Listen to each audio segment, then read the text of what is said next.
All right, let's watch the debt ceiling. A company like Microsoft has the best grade possible, AAA, since they have a long history of paying people on time. The internet is about driving profitability.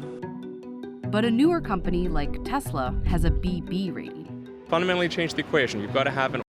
How the fuck does a company like Tesla only have a BB rating? That's kind of wild. That's insane. Like, it should be so much lower, dude. What the fuck? An all-electric vehicle. And that affects their interest rates. Microsoft pays its investors 2.5% interest. Tesla pays a bit more at 5.3%. The riskier the grade, the higher the interest rate. But it's not just companies that have grades. Countries do too. The United States, for a really long time, had a AAA rating until... Lawmakers have just 2 more days to raise the nation's debt ceiling and avoid a catastrophic default on its loans, which could create turmoil in the U.S. economy and worldwide. The U.S. has a weird thing called the debt ceiling, which is just a limit on how much debt the country can take on. If the national debt reaches that limit, the U.S. might not be able to pay its investors. The U.S. regularly comes close to hitting it, but the government always ends up raising it. Until 2011, when it almost didn't. After that, the U.S. was downgraded for the first time due to, quote, political risks. Since then, Congress and the president have had to raise it 7 more times. It's becoming an almost annual task. And of course, it always goes super swell. The entire basis of the Republican strategy is we're going to shut down the government or cause economic chaos if we don't get 100%. At this stage is basically yet another political tool that the opposing party has in their tool belt. That's all this is.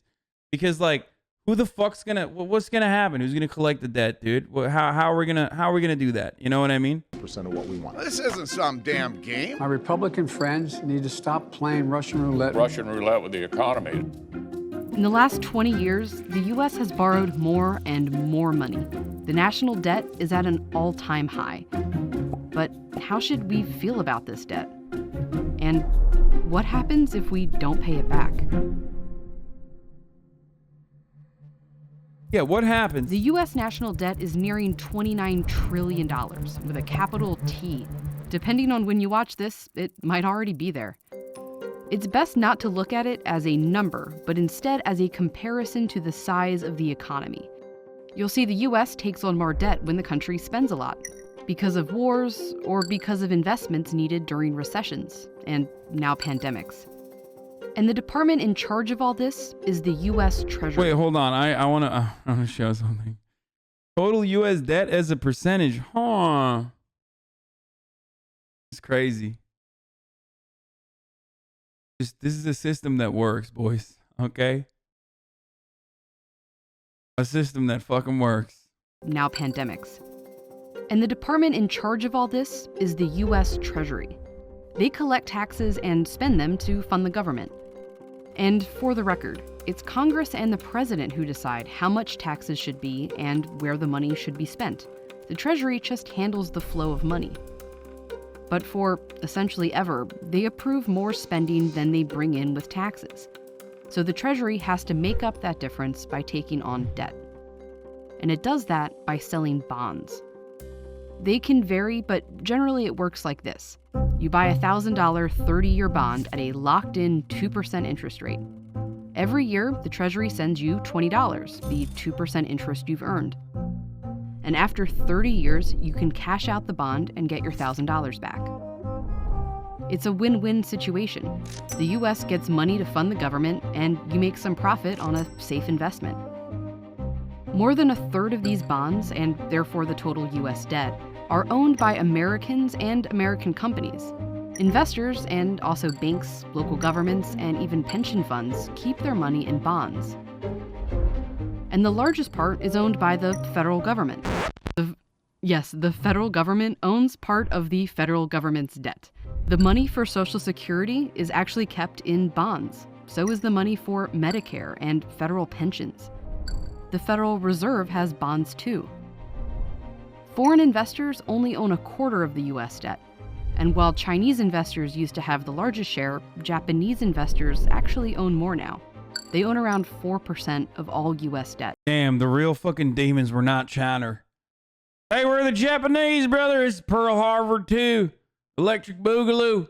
I fucking knew it. Came in here with their anime titties. They took our debt. They own it now. Their debt now. And it is a lot of debt. Of all the developed countries, the U.S. has the fourth largest debt compared to the size of the economy. So is this bad? The really, really frustrating answer is we don't know. Debt has pros and cons. One question is, what are you doing with the debt? When you're in an economic recession or an emergency, not only should you borrow, you should borrow a lot. But what you shouldn't do is borrow when your economy is strong and the political inconvenience of paying for things is too high. Another really important question is, what are interest rates? In recent years, interest rates have been very low. That tends to make it easier to borrow and to sustain that borrowing. Where we are now doesn't make me, as of now, very nervous. I worry about the debt a lot more than he does. While all countries take on debt, only these two have debt ceilings. Denmark's, however, is kept so high, they're not going to come close to hitting it. Unlike the United States, where the government is constantly having to raise the debt ceiling to pay for spending they already approved. That's the big problem with the debt limit. It's just bullshit. It's literally bullshit. Like, there's no, like, what? The entire planet's economy is directly reliant on the American dollar. What are you going to do? You're going to blow up the fucking planet? No, you're not. Shut up. It's unlimited debt ceiling, okay? It's like Jeff Bezos. Jeff Bezos, and it's so much more powerful than Jeff Bezos, obviously, but like Jeff Bezos has an infinite amount of collateral. Infinite. Not infinite, but like pretty much fucking infinite. He could take as many lines of credit as he possibly wants to for the rest of his fucking life. And it's kind of similar to the United States having this argument over and over again. It's internally contradictory. The government passes a law that says you have to spend 10. It passes a law saying you can only collect 8 in taxes. And then it passes another law saying you're not allowed to borrow 2. If the U.S. does hit the debt ceiling, it would mean the Treasury couldn't issue any more bonds, so no more debt revenue. Taxes would still be coming in, but that's not enough to cover all these responsibilities. So maybe they stop paying federal employees, or stop spending money for programs. But at some point, they won't be able to pay the interest to these investors or cash out Social Security bonds. That's called a default. It's never happened. Yet. You couldn't do more to sabotage your financial system than default. Interest rates could rise based on a reassessment that the United States was considerably riskier than people had. The thing I don't understand is like the CIA fucking murders people and shit. Thought before. I mean, these aren't like untouchable individuals. You know what I mean? I feel like they would just literally assassinate them if that was the case. You know what I mean? They would just go and like go to the fucking creditor agencies that do this and be like, no. They would hit him with the fucking heart attack gun. You know what I mean? Not the pensioners, man. I'm talking about the fucking agencies that would like change they would hit him with the Havana syndrome gun. When government bond interest rates go up, that usually means that other interest rates are going up. If you borrow for anything, whether it's for a dishwasher, a car, college, or your credit card, that's going to become more costly. We're going to lose jobs. Wages won't go up as high. We could be like these countries and just not have a debt limit, or have one so high it's never a threat to the economy. Because if Congress and the president really want to take on less debt, they can change the tax system or reduce spending.